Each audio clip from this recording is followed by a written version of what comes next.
346 page నుంచి చదువుతున్నాను. ఈరోజు మీ అందరికీ మొదటిసారి మెహరాన్ చూడమనే ప్రత్యేక అవకాశం కలిగించబడింది. ఇప్పటి వరకు పురుషులెవరూ మెహరాను చూడలేదు. ఆమెకు జైబాబా చెప్పండి, ఆమె మీకు జైబాబా చెబుతుంది అని బాబా అన్నారు. అది అంతవరకు పురుషులెవరూ మెహరాన్ చూడలేదు. అదే ఫస్ట్ టైం. ఆమెకు భగవత్ అనుభవం లేదు. ఎటువంటి ఆధ్యాత్మిక అనుభవం కూడా లేదు. అయినప్పటికీ ఆమె నా రాధ. భారతదేశంలో ప్రజలు కృష్ణ, రాధ అనకుండా రాధా కృష్ణ అని, లేదా రామ సీత అనకుండా సీతారాములు అని ఎందుకంటారో తెలుసా? ఎందుకంటారో నేను ఫ్రాన్సిస్కి ఒకరోజు వివరించనున్నాను. నా ఎడల మెహరా ప్రేమ 100% పవిత్రమైనది. ఓకే. నా ఎడల మెహరా ప్రేమ 100% పవిత్రమైనది. బాబాను ప్రేమించే ఇతరుల ప్రేమ వంటిది కాదు ఆమె ప్రేమ. ఇన్నాళ్ళు ఆమె ఎంత స్వచ్ఛంగా ఉండాలో అంత స్వచ్ఛంగాను నాతో ఉంది. ఆమెకు కృష్ణుడనైన నా పట్ల ఆమెకు కామపూరిత ఆలోచనలు లేదా కోరికలు లేవు. వాటి ఛాయలు కూడా లేవు. ఆమె జీవితంలో ఆమెకి ఉన్న ఏకైక లక్ష్యము నన్ను ప్రేమించడమే. ఇదంతా నేను ఫ్రాన్సిస్‌కు వివరిస్తాను. ఆ సందర్భంలో బాబా ఆది సీనియర్‌ను బాగా మందలించారు. మెహరాజాదుకు పని మీద ఆదిని పిలిచినప్పుడు బయట వ్యక్తులను తనతో పాటు తీసుకువచ్చినందుకు, లేదా ఆఫీసుకి వచ్చిన వారితో మీరు మెహరాజాద్ గుండా ప్రయాణిస్తూ ఉంటే మీ అంతట మీరు బాబా దర్శనం కోసం ప్రయత్నించండి అని చెప్పి వారిని తన ఆఫీసు నుంచి బయటికి వెళ్ళేటట్లు చేయడం వంటివి బాబాకు చికాకు తెప్పించేవి. బాబా ఆది సీనియర్‌ను ఇలా మందలించారు. కొన్నిసార్లు నీ ప్రవర్తన నన్ను భయపెడుతుంది. మెహరాజాద్‌కు ఎవ్వరూ రాకుండా గట్టిగా నిరుత్సాహపరచమని, స్త్రీ గాని, పురుషుడు గాని ఏ సమయంలోనూ మెహరాజాద్ వెళ్ళకూడదని బాగా నచ్చచెప్పాలని బాబా ఆదిశీకి నొక్కి చెప్పారు. బాబా పని మీద మెహరాజాద్ నుండి ఎవరైనా లేదా మండలిలో కొందరు మెహరాజాద్‌కి పిలిపించవచ్చును. అది బాబా పిలిస్తే వెళ్ళాలి అంతేగాని, కానీ అది వేరే విషయం. రాకూడని వ్యక్తి మెహరాజాద్‌కి రావడం పట్ల బాబా తన నిర్ణయంలో ఇలా ఖచ్చితంగా ఉన్నారు. చాలా ఖచ్చితంగా ఉన్నారు. బాబా హాల్‌ను విడిచిపెట్టి వెళ్లారు. కొద్ది క్షణాల తర్వాత అహ్మద్‌నగర్ బృందం వారిని, తనతో ఉంటున్న మండలి సభ్యులను మెహరాజాద్ ప్రాంగణం వెనక్కి పిలిపించారు. అక్కడ బాబా ఇంటి వరండాలో కూర్చొని ఉన్నారు. ఆయన అక్కడ ఫోటో కూడా కనిపిస్తున్నది. మెహరాజాద్ గార్డెన్‌లో మెహరాతో బాబా ఉన్న సందర్భం కనిపిస్తుందన్నమాట. ఫోటో తెలిసిందే మనకి. పక్కనే ఉన్న మెహరా నిలబడి ఉంది. వారిలో చాలామంది ఆమెను మొదటిసారి చూసి బాబా పట్ల ఆమెకున్న ప్రేమ, స్వచ్ఛతను చూసి ఆశ్చర్యపోయారు.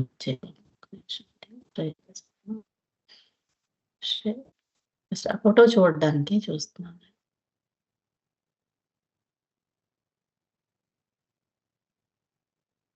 కనిపిస్తున్నదండి? కనిపించట్లేదు.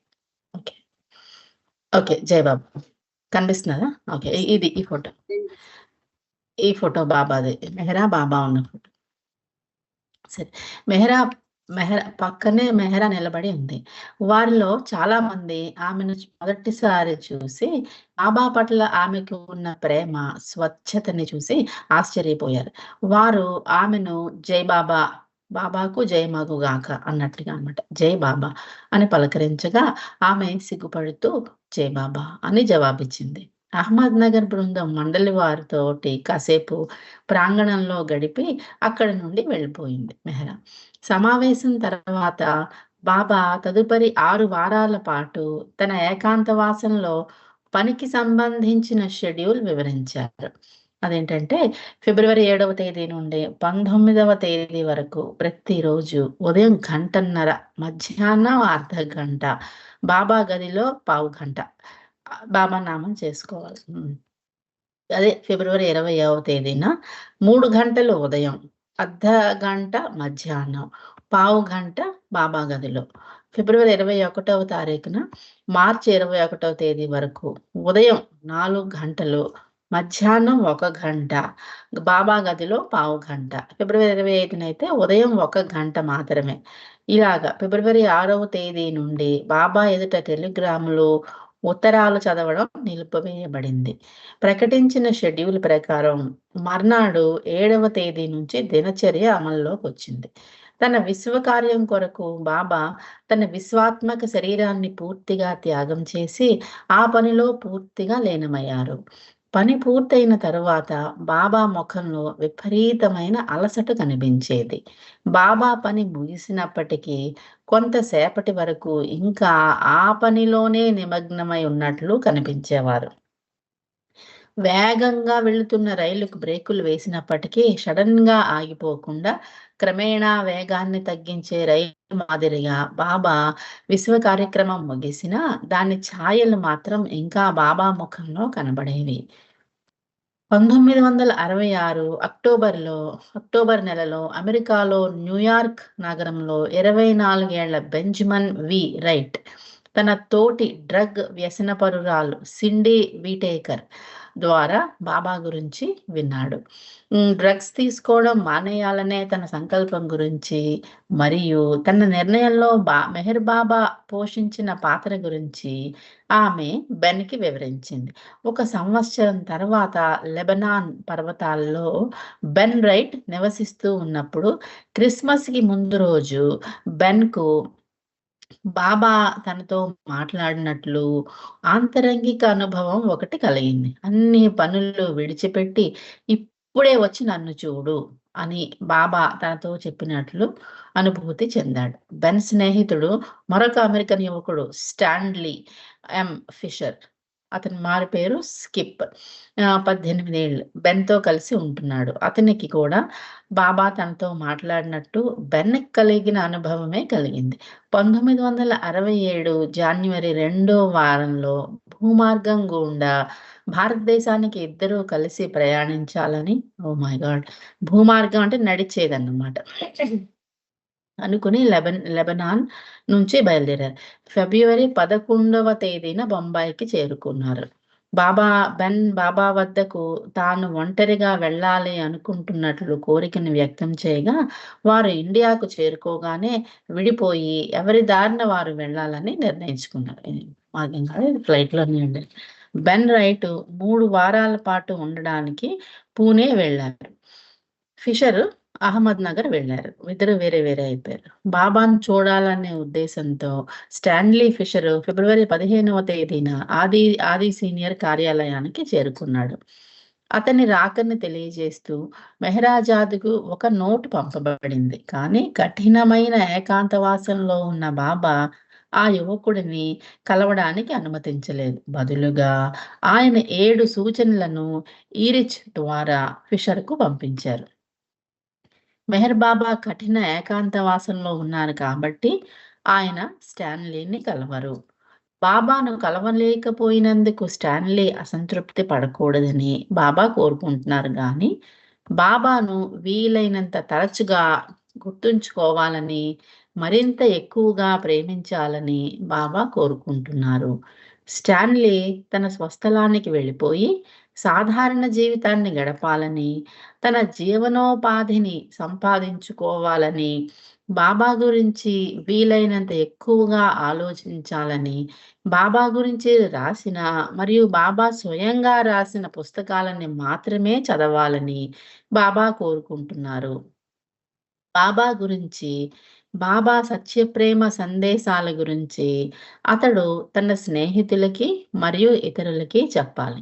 ఇది చదివాక మనకు ఒకటి అనిపిస్తుంది, ఎలాగో కలవనప్పుడు ఎందుకు ఆ అనుభవం ఇవ్వడము, ఎందుకు ఇంత దూరం రమ్మనడం, ఇదేదో అప్పుడే ఆ అనుభవం వచ్చినప్పుడే చెప్పి ఉంటే బాగుండేది కదా అనిపిస్తుంది. కానీ ఆ రోజు అంటే క్రిస్మస్ ముందు రోజు అతనికి అనిపించింది చూసారా, ఎట్ ఎనీ కాస్ట్ నువ్వు ఇక్కడికి వచ్చి నన్ను కలవాలి అనేది, అది బాబా ఆజ్ఞ. కాబట్టి బాబా ఆజ్ఞని పాటించాలి. వచ్చాడు. ఇప్పుడు వచ్చిన తర్వాత బాబా ఇలా చెయ్యాలి అని చెప్తున్నాడు. అంటే దాని అర్థం ఏంటంటే బాబా చూడకపోయినా అతని ప్రేమ, అతని ఆశీస్సు అందించాడు. కాబట్టి ఇతను అంటే బాబా మాట విన్నాడు. విధేయతతో ఉన్నాడు కాబట్టి బాబా ఇతన్ని తీసుకున్నారు. ఇవన్నీ చెప్పించారు. అది మాత్రమే చదవాలని బాబా కోరుకుంటున్నారు. బాబా గురించి, బాబా సత్యప్రేమ సందేశాల గురించి అతడు తన స్నేహితులకు మరియు ఇతరులకు చెప్పాలి. తర్వాత స్టాన్లీ అలవాటు పడిన ఈ డ్రగ్స్ తీసుకోవడాన్ని పూర్తిగా మానేయాలని బాబా కోరుకుంటున్నారు. అతడు డ్రగ్స్ తీసుకోకూడదు లేదా డ్రగ్స్‌తో వ్యాపారం చేయకూడదు. తన స్వస్థలంలోనే ఉంటూ సాధారణ జీవితం గడుపుతూ డ్రగ్స్ వాడకం ద్వారా లభించే తాత్కాలిక ఆనందం కోసం డ్రగ్స్ తీసుకోవద్దని ఇతరులకి సలహా ఇవ్వాలి. ఒకవేళ అతడు ఏదైనా వ్యాధి బారిన పడ్డప్పుడు డాక్టర్లు ప్రత్యేకంగా సూచించినప్పుడు మాత్రమే వీటిని ఒక మందుగా తీసుకోవాలి. అతడు వీలైనంత త్వరగా ఇండియాని విడిచిపెట్టి వెళ్ళిపోవాలని బాబా అభిమతం అంటే ఇష్టం అని. అతడు హృదయపూర్వకంగా బాబాను స్మరిస్తూ పైన సూచించిన ఆదేశాలన్నింటినీ పాటించినట్లయితే బాబా అతనికి ఆంతరంగికంగా సహాయం పడతారు. ఏకాంతవాసం ముగిసిన పిదప బాబాను దర్శించుకునే విషయానికి వస్తే స్టాన్లీ న్యూయార్క్‌లోను మరియు తన స్వస్థలంలో ఉన్న బాబా ప్రేమికులతో తరచూ ఉంటూ కలుస్తూ విషయాలను తెలుసుకుంటూ ఉండాలి. బాబా తన పాశ్చాత్య ప్రేమికులకు తనను చూడ్డానికి రమ్మని ఎప్పుడు పిలిపిస్తారో అప్పుడు అతను బాబాను దర్శించుకునే నిమిత్తం ఇండియా రావచ్చును. ఈ లేఖలో సూచించిన ఆదేశాలన్నీ స్టాన్లీ మిత్రుడు బెన్ పాటించడానికి సిద్ధంగా ఉన్నట్లయితే అతనికి కూడా ఇవి వర్తిస్తాయి. అందువల్ల స్టాన్లీ బెన్‌ను కలిసి ఈ ఆదేశాలు అతనికి తెలియజేయాలని బాబాను కోరుతున్నారు. కావాలంటే ఆ అబ్బాయి, చిన్న అబ్బాయి, 18 ఏళ్ల అబ్బాయి కూడా ఇవన్నీ ఇష్టమైతే చెయ్యొచ్చు అని. అంటే వీళ్ళిద్దరి పైన బాబా ప్రేమ ఉంది. అది. అందుకే ఇవన్నీ జరిగాయి. స్టాన్లీ తన ప్రాపంచిక విధులను నిజాయితీతోనూ, శ్రద్ధగాను నిర్వర్తిస్తూ తన ప్రాపంచిక రోజువారీ క్రియల మధ్య బాబాను గురించి వీలైనంత ఆలోచించాలి. బాబా ప్రేమాశీస్సులను స్టాన్లీ బెన్‌లకు అందజేస్తున్నారు. వీలైనంత త్వరగా ఇండియా వదిలి అమెరికాకి వెళ్ళిపోవాలి.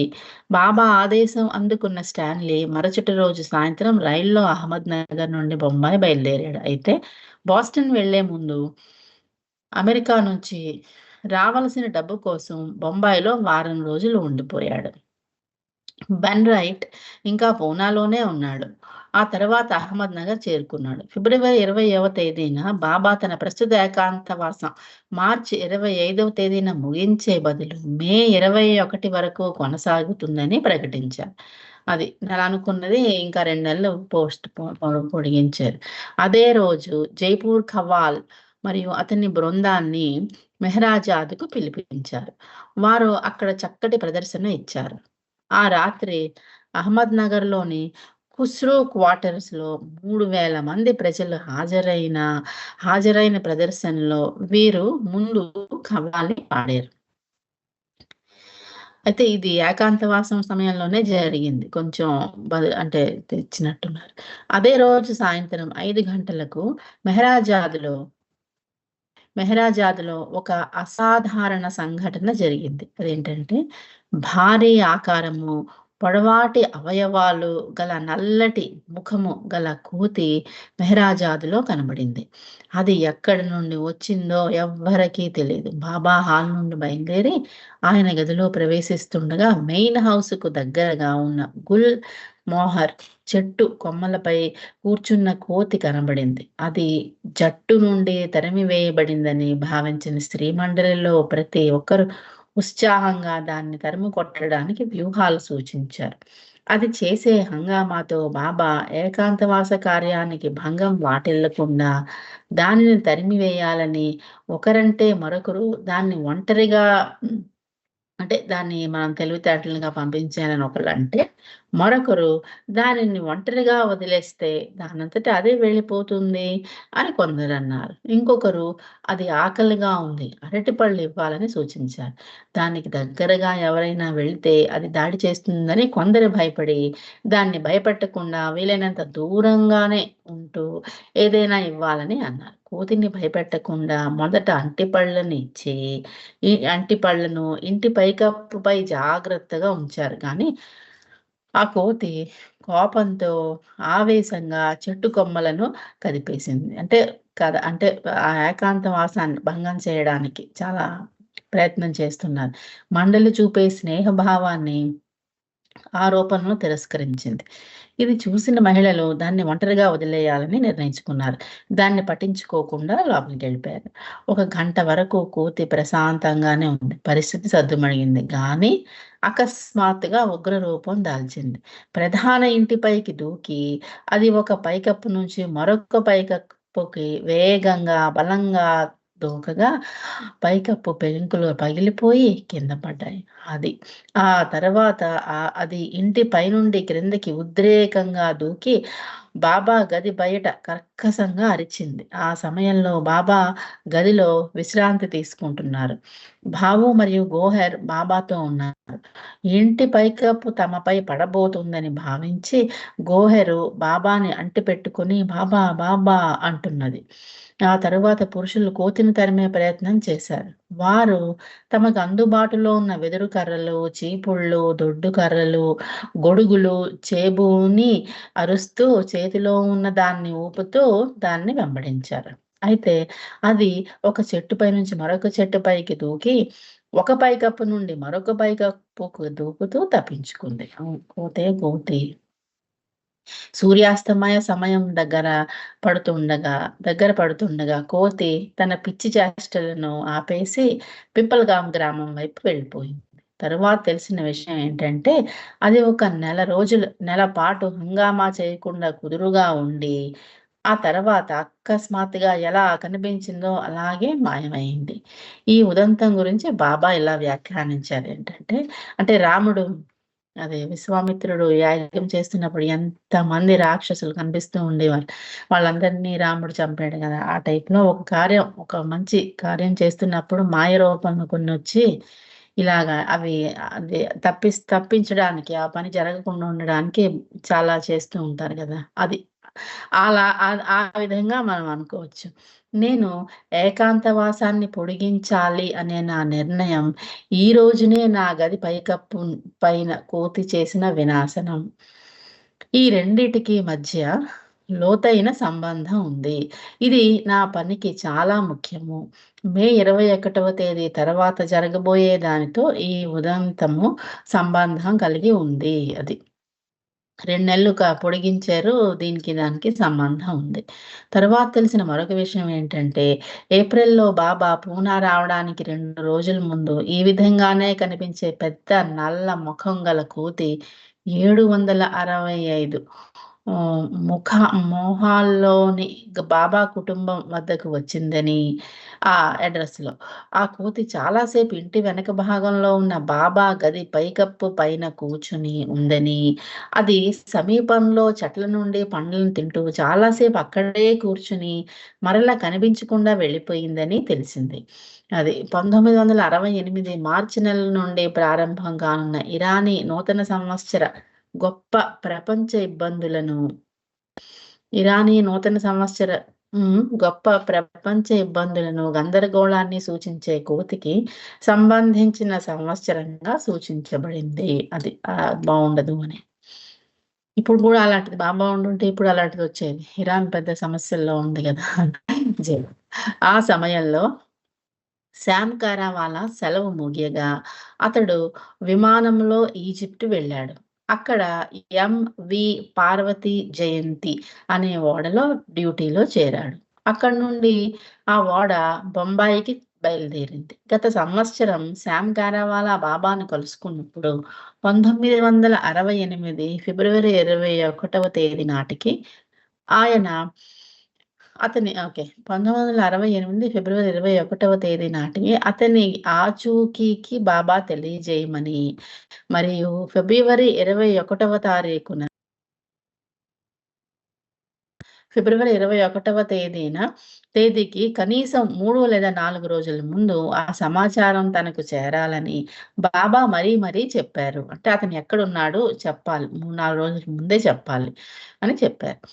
బాబా అతి కఠిన ఏకాంతవాసంలో ఉండగా, ఉత్తర ప్రత్యుత్తరాలను పూర్తిగా ఆపివేసిన ఆ సమయంలో బాబా అతనికి అలాంటి ఆదేశం ఇవ్వడము ఇదే మొదటిసారి. కానీ ఈ నిషేధపు ఆదేశము శామ్‌కి వర్తించదు. శామ్ తప్పనిసరిగా అతని ఆచూకీ నాకు తెలియజేయాలి అని అన్నారు బాబా. తదనుగుణంగా ఫిబ్రవరి 18వ తేదీన శామ్ బాబాకి తాను బొంబాయికి వచ్చే దారిలో ఉన్నానని, బాబా జన్మదిన సందర్భంగా ఆయనకు తన ప్రేమను మరియు గౌరవ ప్రపత్తులను తెలియజేశారు. ఆ మర్నాడు శామ్ పయనిస్తున్న ఓడ అట్లాంటిక్ మహాసముద్రంలోకి ప్రవేశించింది. తీవ్రమైన ఈదురుగాలులు, వడగండ్లు మరియు వర్షము కారణంగా ఎదురుగా ఉన్నది సరిగ్గా కనిపించలేదు. దానితో సిబ్బంది ఓడను ఖచ్చితమైన దిశానిర్దేశం చేయలేకపోయారు.